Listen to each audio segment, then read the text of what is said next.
ఈ దేశ నిర్మాణం చేసినటువంటి క్రైస్తవ సమాజం, ఈ దేశ నిర్మాణం చేసినటువంటి క్రైస్తవ సమాజం కలలుగన్నటువంటి రాజ్యం స్క్రీన్ మీద మీకు కనిపిస్తా ఉంది. 1807లో abolishment of the slavery act నీ రాజు తీసుకొచ్చాడు. జోగిని అనే వ్యవస్థను కూల్చడానికి నీ రాజు తీసుకొచ్చాడు. 1930లో ముత్తులక్ష్మిరెడ్డిని నిలబెట్టి మెడ్రాస్ లెజిస్లేటివ్ కౌన్సిల్లో ఈ దేవదాసి వ్యవస్థను నాశనం చేయటానికి, దాన్ని తీసి పారేయండి అని పిల్లు పెట్టింది. నీ రాజు పంపగా వచ్చిన వ్యక్తులు ఆంధ్ర జోగిని యాక్ట్ మనం తీసుకొచ్చాం. ఇంగ్లీష్ ఎడ్యుకేషన్ ఫర్ ఎవ్రీబడి, ప్రతి ఒక్కరికి 1835 మనం తీసుకొచ్చాం. 1795 రైట్ టు ప్రాపర్టీ, అంతకుముందు ఎవరు భూములు కొనటానికి లేదు. బడుగు బలహీన వర్గాలు భూములను స్వాధీనం చేసుకునేవాళ్ళు.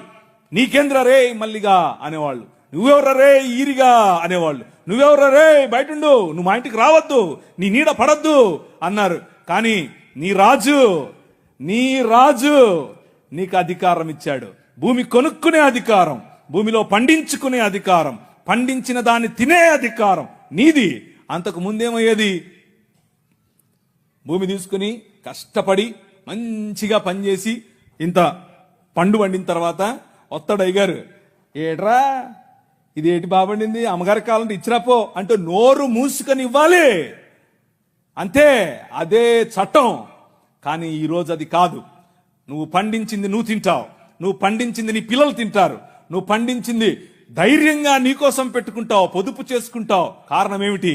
నీ రాజు, రాజులకు రాజు, ప్రభువులకు ప్రభువు, కైసర్ అగస్తస్ మరియు కైసర్ తిబేరియస్ల ప్రతినిధి అయిన పిలాతు ముందు నిలబడుకొని నా రాజ్యము నీ రాజ్యము లాంటిది కాదని చెప్పాడే ఆ రాజు.